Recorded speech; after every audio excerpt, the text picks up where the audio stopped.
हाँ जी, तो कैसे हो आप लोग? मैं आपका नीलेश पिया बहुत-बहुत स्वागत करता हूँ इस यूट्यूब चैनल पे। दोस्तों, आज की इस वीडियो में हम लोग पढ़ेंगे जो अभी आप लोग का प्री बोर्ड का एग्जाम होने वाला है, उसके लिए सामाजिक विज्ञान यानी सोशल साइंस का ये एक मॉडल पेपर। जी हाँ मेरे दोस्त, आप लोग देख सकते हो, आप लोग के एग्जाम में इससे डायरेक्ट क्वेश्चन पूछे जाएंगे।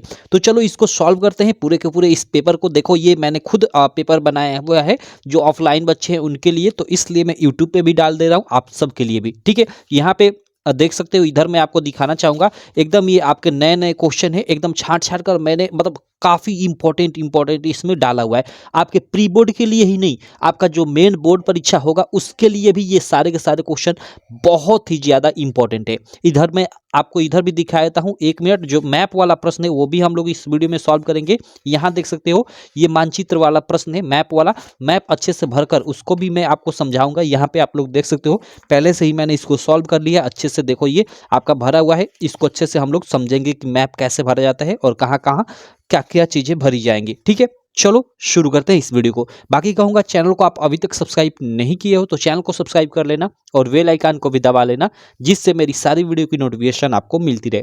तो चलो, सबसे पहले खंड अ के अंतर्गत आप लोग का जो बहुविकल्पीय प्रश्न है 20 मार्क का, उसको देख लेते हैं। पहला क्वेश्चन है, आप लोग देख सकते हो, वेरी वेरी इंपॉर्टेंट पहला ही क्वेश्चन है। ठीक है, क्वेश्चन क्या है कि निम्न में से किस संधि के फलस्वरूप यूनान को एक स्वतंत्र राष्ट्र के रूप में मान्यता मिली? ओके, ऑप्शन है कि पेरिस की संधि, वियना की संधि, वर्साय की संधि या फिर कुस्तुनतुनिया की संधि। सही ऑप्शन आपका डी हो जाएगा, कुस्तुनतुनिया की संधि। ठीक है, चलो भाई इधर आ जाते हैं इस बगल। 1 मिनट, मैं इसको थोड़ा फोल्ड कर लेता हूं और इस बगल के क्वेश्चन को सॉल्व करते हैं। इसके बाद देखो, अगला क्वेश्चन है, यहाँ स्क्रीन पे देख सकते हो, सेकेंड नंबर कि सतत पोषणीय विकास है। सतत पोषणीय विकास क्या है? और 4 ऑप्शन दिया है कि सतत विकास होते रहना, विकास तो हो लेकिन पर्यावरण का किसी भी प्रकार का नुकसान न हो, या फिर विकास में किसी तरह की बाधा उत्पन्न न हो, या फिर कई वर्षों से लगातार होने वाला विकास। तो देखो, सतत पोषणीय विकास क्या होता है? तो एक ऐसा विकास जो मतलब जिसमें पर्यावरण को नुकसान भी न पहुंचे और विकास भी होता रहे, तो उसी को सतत पोषणीय विकास कहा जाता है। तो इसलिए बी ऑप्शन सही हो जाएगा। थर्ड क्वेश्चन देख सकते हो, थर्ड क्वेश्चन है कि बहुसंख्यकवाद के सिद्धांत के कारण किस देश में गृह युद्ध हुआ? किस देश में गृह युद्ध हुआ भाई? भारत में, श्रीलंका में, लेबनान में या फिर बेल्जियम में? तो देखो, ये श्रीलंका में, ये इसका इतिहास ही रहा है। और अभी जल्द जल्द मतलब 1-2 साल पहले भी काफी घमासान मचा था श्रीलंका में। अगर आप न्यूज जो देखते हो तो आप जानते होंगे। ठीक है, और ये पीछे से चलता ही आ रहा है बहुत दिनों से, ये बहुसंख्यकवाद के कारण। अब देखो, अगला क्वेश्चन 3 के बाद हम लोग 4 नंबर देख लेते हैं। 4 नंबर क्वेश्चन क्या है कि इनमें से किस राज्य में काली मृदा मुख्य रूप से पाई जाती है? ओके, काली मृदा किस राज्य में मुख्य रूप से पाई जाती है? राजस्थान में, जम्मू कश्मीर में, झारखंड में या फिर महाराष्ट्र में? आपका सही ऑप्शन डी वाला हो जाएगा भाई, महाराष्ट्र। और इस काली मृदा में आप लोग याद रखना, कपास की खेती की जाती है काफी। कपास के लिए सबसे मतलब अच्छी मिट्टी होती है काली मिट्टी। तो ये भी क्वेश्चन पूछा जाता है कि कपास की खेती के लिए सबसे प्रमुख मृदा है, और ऑप्शन अलग अलग मिट्टियों का दे दिया जाता है, तो उसमें से काली मृदा आपका सही ऑप्शन होगा। ठीक है, चलो अगला क्वेश्चन है, क्वेश्चन नंबर 5 कि भारत में किस राज्य में शिशु मृत्यु दर निम्नवत है? हमें बताना है कि इनमें से किस राज्य में शिशु मृत्यु दर निम्नवत है। केरल, कर्नाटक, बिहार या फिर हरियाणा? सही ऑप्शन आपका फर्स्ट वाला हो जाएगा, केरल। ठीक है, और सबसे अधिक अच्छी साक्षरता दर भी केरल में है। कभी कभी आपसे ये भी प्रश्न पूछा जाता है कि किस राज्य में साक्षरता दर सबसे अधिक है, मतलब पढ़े लिखे लोग सबसे ज्यादा हैं, तो वो भी केरल में ही। चलो अगला क्वेश्चन देखते हैं, 5वें के बाद 6 नंबर कि कौन सा क्षेत्र सबसे अधिक रोजगार देता है? देखो, उद्योग के 3 क्षेत्र, प्राथमिक, द्वितीयक और तृतीयक क्षेत्र है, जिसमें से जो प्राथमिक क्षेत्र है वो सबसे अधिक रोजगार देता है सीधे सीधे। चलो उसके बाद 7 नंबर प्रश्न है कि विश्व व्यापार संगठन का मुख्यालय है कहाँ है भाई? वाशिंगटन में, लंदन में, टोक्यो में या फिर जेनेवा में? तो सही ऑप्शन आपका स्विट्जरलैंड, जेनेवा, ये आपका बिल्कुल राइट ऑप्शन हो जाएगा, डी वाला, क्वेश्चन नंबर 7 के लिए। 8वां नंबर प्रश्न है कि निम्नलिखित में से कौन सा उपभोक्ता शोषण का तरीका है? मतलब उपभोक्ता का शोषण करने का तरीका कौन कौन सा है? तो कम माप तौल करना, बिल्कुल, तो ये भी एक तरह से उपभोक्ता का शोषण इस तरीके से भी किया जाता है। असली वस्तु के स्थान पे नकली वस्तु दे देना, तो ये भी आपका सही है। यहाँ से भी उपभोक्ता का मतलब एक तरह से शोषण किया जा रहा है, या फिर मिलावट करना, मतलब आप सामान कुछ खरीदने गए, भाई दाल ही खरीदने गए और आप अभी जानते हो कि मतलब अरहर की दाल काफ़ी महंगी हुई है, तो जो मतलब कम क्वालिटी की दाल होती है, जो सस्ती होती है, उसमें थोड़ा थोड़ा मिलावट कर कर आपको वही मतलब अरहर की दाल महंगी दाल बता कर दे देंगे, तो एक तरह से धोखा ही तो देना हुआ उपभोक्ता को। तो ये मिलावट करना भी एक तरह से मतलब उपभोक्ता को धोखा देना या शोषण करना ही कहलाएगा। तो ये तीनों आपका सही है। तो डी ऑप्शन भी दिया है कि उपयुक्त सभी, तो इसलिए आप ओएमआर शीट में ये भरो क्योंकि ये सभी सही है। चलो अगला क्वेश्चन देख लेते हैं, क्वेश्चन नंबर 9। यह क्या है कि 1848 की फ्रांसीसी राज्य क्रांति के फलस्वरूप, ओके, 1848 की फ्रांसीसी राज्य क्रांति के फलस्वरूप क्या हुआ? निरंकुश राजतंत्र की स्थापना हुई, सीमित राजतंत्र की स्थापना हुई, सैन्य शासन की स्थापना हुई, या फिर गणतंत्र की स्थापना हुई? ठीक है, तो यहाँ पे सही ऑप्शन आपका डी हो जाएगा, गणतंत्र की स्थापना हुई। अगला क्वेश्चन है, आप देख सकते हो क्वेश्चन नंबर 10, ठीक है, कि महामंदी का प्रारंभ किस वर्ष हुआ? हमें बताना है कि महामंदी का प्रारंभ किस वर्ष हुआ? 1919 में, 1924, 1929? सही ऑप्शन 1929। जी हाँ मेरे दोस्त, 1929 में विश्व महामंदी का प्रारंभ हुआ था। क्वेश्चन नंबर 11 है कि वंदे मातरम गीत के लेखक है बंकिम चंद्र चटर्जी। बिल्कुल राइट ऑप्शन, वंदे मातरम गीत के लेखक बंकिम चंद्र चटर्जी। और जो हम लोग का ये राष्ट्रगीत है और जो राष्ट्रगान है हम लोग का जनगण मन, उसके लेखक रविंद्रनाथ टैगोर है। तो ये दोनों को याद रखना। अगला क्वेश्चन है क्वेश्चन नंबर 12, आप स्क्रीन पे देख सकते हो कि पेरियार रामास्वामी नायकर कौन थे? तो भाई पेरियार रामास्वामी नायकर एक समाज सुधारक थे। ये सी वाला आपका ऑप्शन बिल्कुल राइट हो जाएगा। क्वेश्चन नंबर 13 है, आप स्क्रीन पे देख सकते हो, ठीक है, कि धर्मनिरपेक्ष राज्य में, धर्मनिरपेक्ष राज्य में क्या होता है? धर्म का कोई स्थान नहीं, एक राष्ट्र एक धर्म में विश्वास, या फिर केवल बहुसंख्यक वर्ग के धर्म को मान्यता, या फिर सभी धर्मों को समान समझना। तो डी ऑप्शन हो जाएगा सही, सभी धर्मों को समान समझना। धर्मनिरपेक्ष राज्य जैसे हम लोग का भारत है, इसमें सभी धर्मों को समान समझा जाता है। ठीक, चलो उसके बाद 13 के बाद 14 नंबर प्रश्न देख लेते हैं कि भारत में पंचायती राज्य की स्थापना हुई थी। भारत में पंचायती राज्य की स्थापना कब हुई थी? 1880, 1990 या 1959 या 2004? देखो भारत में अगर पहली बार पंचायती राज्य की स्थापना कह रहे हैं, यानी एक तरह से शुरुआत, तो कहाँ हुई थी? तो वो राजस्थान के एक शायद नागौर जिला है कि गांव है, वहां से शुरुआत हुई थी 1959 में, और पूरे भारत में लागू लगभग 1992 के करीब हुई थी। तो कभी कभी ये आपका न देकर 1992 देता है, तो 1992 आप सही करना, ठीक है, मतलब ट्रिक लगाना। चलो अगला क्वेश्चन देखते हैं, 15 नंबर। यह क्वेश्चन है कि निम्न में से कौन सा अजैवीय संसाधन है? हमें अजैवीय संसाधन बताना है, ठीक है। देखो दो संसाधन के प्रकार, जैव संसाधन, अजैव संसाधन। जैव मीन्स जिसमें जीव हो, और अजैव मीन्स जिसमें जीव न हो। तो चट्टाने, पशु, पौधे, मछलियां। देखो पशु, पौधे, मछलियां, इन सब में जीवन होता है, लेकिन चट्टानों में नहीं होता है। तो हमें अजैव बताना है, तो ये अजैवीय संसाधन हो जाएगा। बाकी ये सब जैवीय संसाधन हो जाएंगे, ठीक है, यानी जैव संसाधन। अगला क्वेश्चन है क्वेश्चन नंबर 16 कि निम्न में से कौन खरीफ की फसल है? हमें खरीफ की फसल बतानी है भाई। चना है, धान है, कपास है, या कह रहा है इसमें ए बी सी और ये डी ऑप्शन में, ठीक है, कि बी तथा सी यानी धान और कपास दोनों हैं। तो बिल्कुल धान और कपास दोनों खरीफ के फसल के अंतर्गत आते हैं, तो ये डी वाला आपका बिल्कुल राइट ऑप्शन हो जाएगा। अगला क्वेश्चन है क्वेश्चन नंबर 16 के बाद क्वेश्चन नंबर 17 कि एक वस्तु का अधिकांशतः प्राकृतिक प्रक्रिया में उत्पादन कहा जाता है। मतलब किसी वस्तु का अधिकांशतः प्राकृतिक प्रक्रिया द्वारा जो उत्पादन कहलाता है, वो प्रारंभिक क्षेत्र के अंतर्गत आता है, या प्राथमिक क्षेत्र की भी जिसको आप बोल सकते हो। तो ये हुआ क्वेश्चन नंबर 17। अब चलो अगले क्वेश्चन पे चलते हैं, क्वेश्चन नंबर 18 पे। इधर मैं आ जाता हूँ, ठीक है, 1 मिनट। चलो इस बगल आ गया क्वेश्चन नंबर 18 पे। इधर मैं आपको दिखा देता हूँ, क्वेश्चन नंबर ये 18 है, ठीक है, कि झारखंड का कोडरम अग्रणीय उत्पादक है। झारखंड का जो कोडरम, ये कोडरम क्या है? एक जिला है झारखंड का, वो किसके लिए अग्रणीय उत्पादक है? तो देखो अब्रक का, लौह अयस्क का, तांबा का, या फिर सोने का? तो सही ऑप्शन हो जाएगा अब्रक का, ठीक है, सबसे अधिक यहीं पे अब्रक पाया जाता है। उसके बाद 19 नंबर प्रश्न की पंजाब में भूमि निम्नीकरण का मुख्य कारण है? खनन क्रिया, वनोन्मूलन, अत्यधिक सिंचाई, या फिर अति पशुचारण? सही ऑप्शन सी वाला हो जाएगा, अत्यधिक सिंचाई।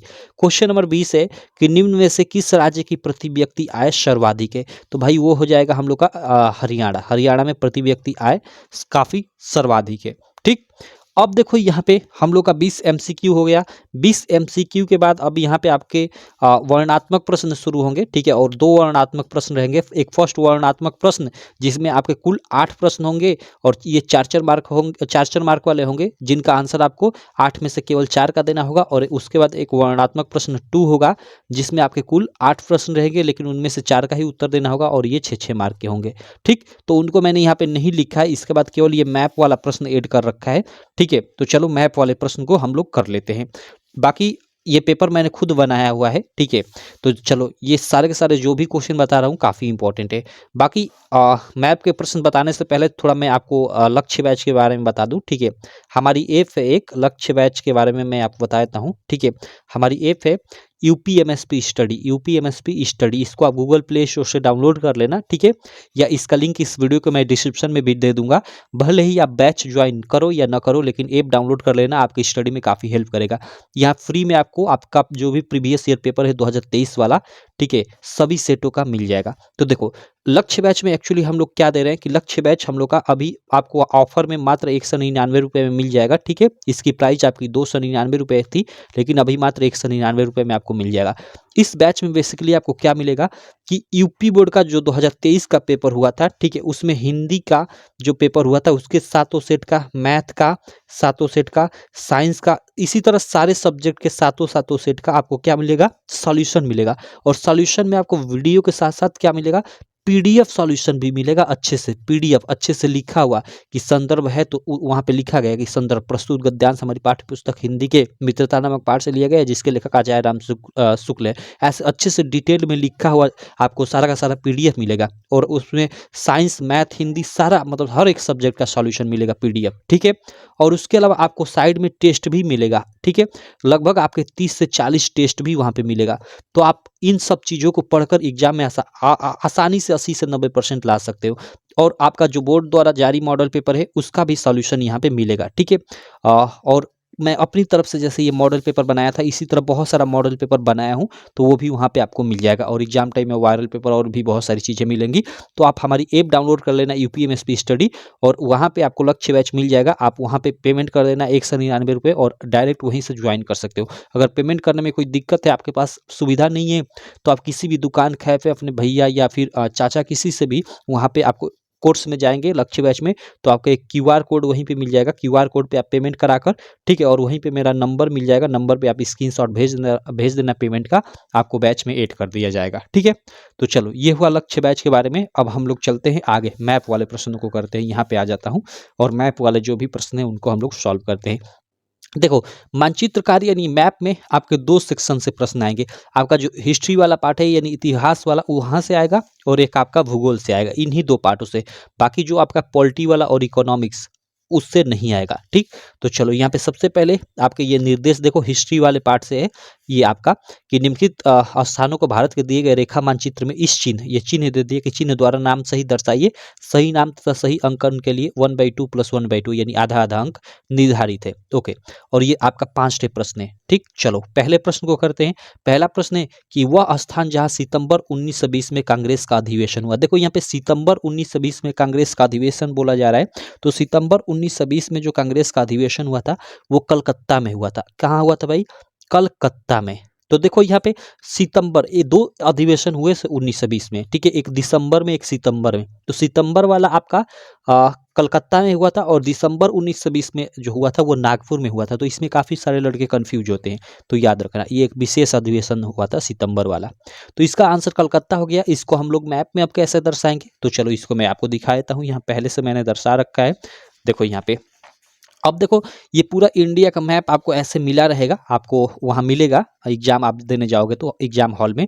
तो अब इस मैप में आपको ढूंढना है कि भाई कलकत्ता कहाँ पड़ता है। तो सबसे पहले कलकत्ता तो भाई पश्चिम बंगाल में पड़ता है। अब पश्चिम बंगाल इसमें ढूंढोगे भाई, अलग अलग राज्यों का ये आउटलाइन सब दिया हुआ है। तो देखो पश्चिम बंगाल यानी कलकत्ता कहाँ है, तो देखो यहाँ पे ये आपका बड़ा सा ये जो दिखाई दे रहा है ना भाई, ये वाला पूरा का देखो, हम इसको हाईलाइट करता हूँ। ये जो है ये हम लोग का यूपी है भाई, उत्तर प्रदेश है ये पूरा का पूरा, ठीक है। ये हम लोग का क्या है, उत्तर प्रदेश है, यूपी है। अब देखो यूपी के बगल में ये वाला आपका जो ये वाला एरिया है, ये आपका बिहार है। ये क्या है, ये आपका बिहार है। और बिहार के बगल में, ठीक है, बिहार के बगल में देखो, यहाँ से ये ज़्यादा मैं कर दिया, यहीं यहीं तक ये वाला है, ठीक है, ये वाला, ठीक। अब देखो ये वाला जो आपको दिख रहा है ना, ये आपका पश्चिम बंगाल है भाई, यही वाला जो एरिया है, ठीक है, ये ऊपर तक जाता है, देखो यहाँ तक, और देखो यहाँ से ये यहाँ तक आता है, ये पूरा पूरा पश्चिम बंगाल है। ये बड़े वाले को काफ़ी लोग बता देते हैं कि पश्चिम बंगाल है, ये पश्चिम बंगाल नहीं है, ये बांग्लादेश है, ठीक है। तो ये देखो ये पश्चिम बंगाल है और कलकत्ता यहाँ पे नीचे स्थित है। तो आप ऐसे जो चिन्ह दिया था, यहाँ देखो चिन्ह को मैंने दर्शा दिया है और फर्स्ट लिखकर कलकत्ता लिख दिया है। तो चिन्ह द्वारा दर्शाने का आधा मार्क, और ये फर्स्ट मैंने फर्स्ट का उत्तर है तो फर्स्ट, और उत्तर क्या है कलकत्ता, तो कलकत्ता मैंने लिख दिया, तो इसका आधा मार्क 1 मार्क आपको मिल जाएगा, ठीक है। तो ऐसे आपको दर्शाना है। सेकंड क्वेश्चन है कि वह स्थान जहां जलियांवाला बाग हत्याकांड हुआ, भाई जलियांवाला बाग हत्याकांड कहाँ हुआ था? पंजाब के अमृतसर में। तो अब देखो इसमें पंजाब खोजो, आपको इस मैप में पूरा का पूरा पंजाब में। अब आपको मैप पूरा याद होना चाहिए, राज्य पूरा, राज्य की स्थिति याद होनी चाहिए कि कौन सा कहाँ राज्य है। तो देखो इस मैप में आप पंजाब खोजो, तो पंजाब देखो यहाँ पे आपका पंजाब पड़ता है। ये जो आपका ये आउटलाइन दिख रही है ना, ये वाला पूरा बॉर्डर ये पंजाब का है, ठीक। और पंजाब में अमृतसर यहीं पे पड़ता है। तो देखो ये चिन्ह जो दिया था ऊपर, हमने चिन्ह लगा दिया है, और ये सेकंड का उत्तर है तो सेकंड हमने लिख दिया है अमृतसर, ठीक है। बाकी आप ऐसे भी लिख सकते हो, ऐसे तीर दर्द देकर ऐसे बाहर भी लिख सकते हो कि ये सेकंड है आपका अमृतसर, ऐसे बाहर भी लिख सकते हो, कोई दिक्कत नहीं है, या फिर ऐसे भी लिख सकते हो। चलो इसके बाद अगला क्वेश्चन है कि वह स्थान जहां 1927 में कांग्रेस का अधिवेशन हुआ। भाई 1927 में कांग्रेस का अधिवेशन कहाँ हुआ था, ये हमें बताना है। तो देखो 1927 में कांग्रेस का अधिवेशन मद्रास में हुआ था, जिसको आज चेन्नई कहा जाता है, ठीक है, तमिलनाडु की राजधानी।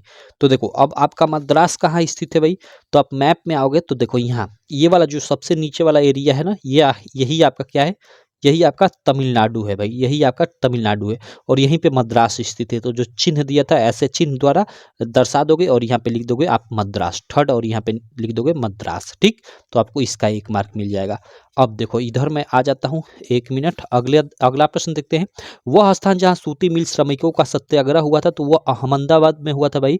सूती मिल श्रमिकों का सत्याग्रह, और अहमदाबाद स्थित है गुजरात में। तो देखो अब गुजरात कहाँ स्थित है, देखो ये यूपी मैंने बताया था, उसके ये बगल में ये बड़ा सा पूरा ये और काफ़ी ये बड़ा सा है, जो ये आपका ये राजस्थान है भाई, ये क्या है राजस्थान है, और इसके बगल में ये जो है ना, ये आपका यही आपका क्या है, ये गुजरात है भाई, ठीक, समुद्र किनारे। तो यहाँ पे देखो अब यहाँ गुजरात में आपका अहमदाबाद कहाँ पड़ेगा, तो इससे याद रखना, जो ये थोड़ा ये अंदर गया हुआ है, ठीक है, इससे याद रखना कि इसके बगल में ही यहीं पे अहमदाबाद है। तो यहाँ पे अहमदाबाद है, तो देखो ये चिन्ह द्वारा दर्शाया गया है, और ये फोर्थ का उत्तर है तो फोर्थ लिख दिया गया, और अहमदाबाद, ठीक। तो इसका आपको 1 मार्क मिल जाएगा। अगला प्रश्न है कि वह स्थान जहाँ 1929 में कांग्रेस का अधिवेशन हुआ। तो देखो 1929 में कांग्रेस का अधिवेशन कहाँ हुआ था भाई, तो वो हुआ था लाहौर में, ठीक है, लाहौर में, जो अभी कहाँ पड़ता है भाई, अभी पाकिस्तान में पड़ता है। तो अब देखो पाकिस्तान ढूंढो, ठीक है। यही एक प्रश्न जो है ना, एक जो भारत के मतलब मैप के बाहर दर्शाना पड़ता है, नहीं तो सब मैप के अंदर ही दर्शाना होता है जो सब आता है। एक ये जो प्रश्न है इसको मतलब मैप के बाहर दर्शाना पड़ता है, क्योंकि अब ये तो इंडिया से बाहर हो चुका है ना भाई लाहौर। तो देखो वह स्थान जहाँ 1929 में कांग्रेस का अधिवेशन हुआ, तो वो लाहौर है, और लाहौर अभी पाकिस्तान में स्थित है। तो देखो पाकिस्तान क्या है भाई, ये आप देख रहे हो ना, ये वाला पूरा पूरा इधर इधर साइड, तो इस पंजाब के इधर बगल में ही, मतलब इधर आपका पूरा ये एरिया आपका, मतलब इधर वाला ये पाकिस्तान का है, लेकिन उसमें लाहौर कहाँ पड़ता है, तो जो आपने अमृतसर दर्शाया ना, अमृतसर के सीधे एकदम सीधे नहीं, थोड़ा सा नीचे तिरछे में थोड़ा सा नीचे, यहाँ पे आपका और लाहौर है, ठीक है। भारत के जो बॉर्डर है इसके एकदम नज़दीक ही। देखो अमृतसर से एक सीधे एक मतलब एक ऐसे सीधे नहीं, मतलब ऐसे तिरछे एक रोड भी जाता है, उसका ग्रांड ट्रंक, जिसका आपने नाम सुना होगा, ग्रांड ट्रंक रोड कर है, ठीक है, जिसको बहुत पुरानी रोड है, जिसको आई थिंक शेरशाह सूरी ने बनवाया था, ठीक है, सबसे लंबी रोड कहा जाता है उसको शायद। तो ये आपका पंजाब के अमृतसर से सीधे लाहौर जाता है वो रोड। तो लाहौर यहाँ पे है, ऐसे दर्शाकर और लिख दोगे कि ये पांचवे का उत्तर है लाहौर, ठीक। तो ये आपका हो गया 5 क्वेश्चन, ऐसे आपको दर्शाना है हिस्ट्री वाला।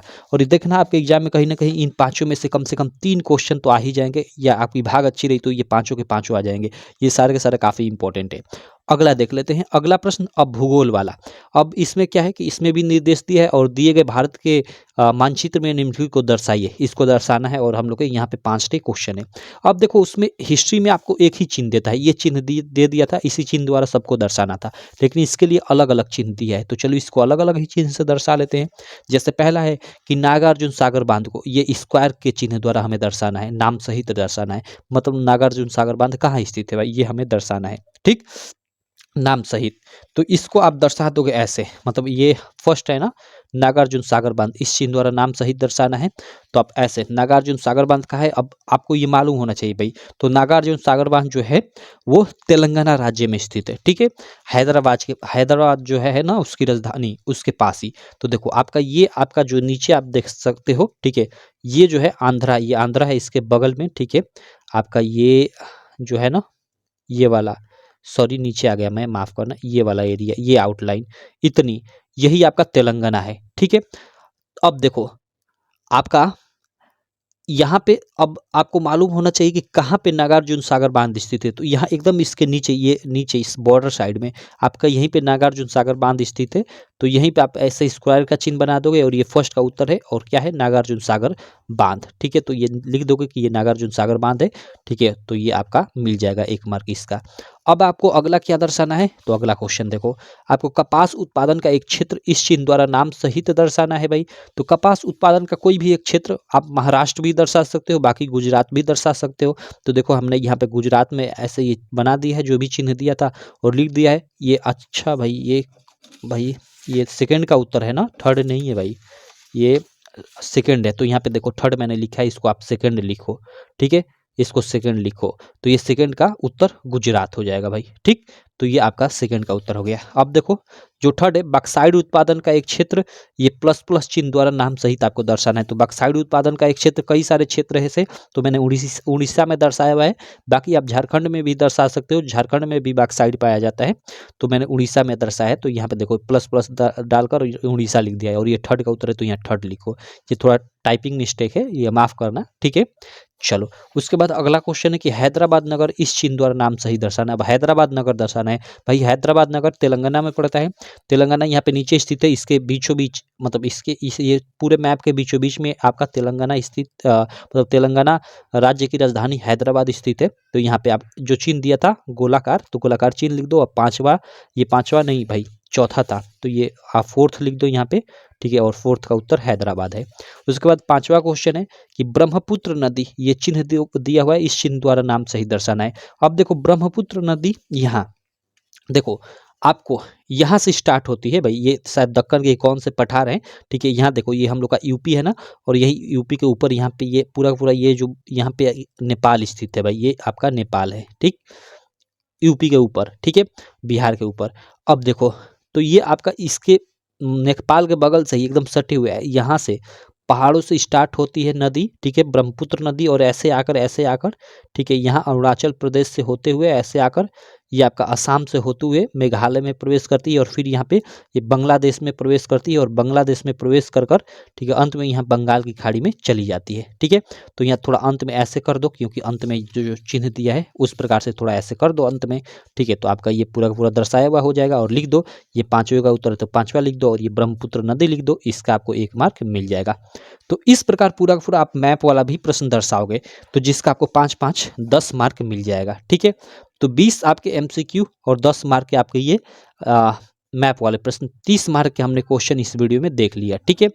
तो चलो ये आपके जो क्वेश्चन है सारे के सारे प्री बोर्ड में भी फंसेंगे, और साथ ही आप लोग का जो मेन बोर्ड एग्जाम होगा उसमें भी आएंगे डायरेक्ट टू डायरेक्ट।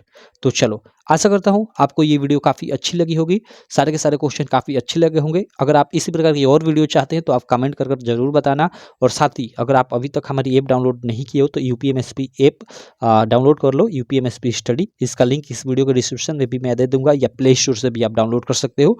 और यहाँ पे आपको आपके स्टडी मटेरियल से रिलेटेड बहुत सारी चीज़ें मिल जाएंगी, आपका प्रीवियस ईयर पेपर का सॉल्यूशन, मॉडल पेपर, सब कुछ मिल जाएगा अगर आप लक्ष्य बैच ज्वाइन कर लेते हो तो, ठीक है। तो चलो मैं मिलता हूँ आपसे नेक्स्ट वीडियो में, तब तक के लिए थैंक यू।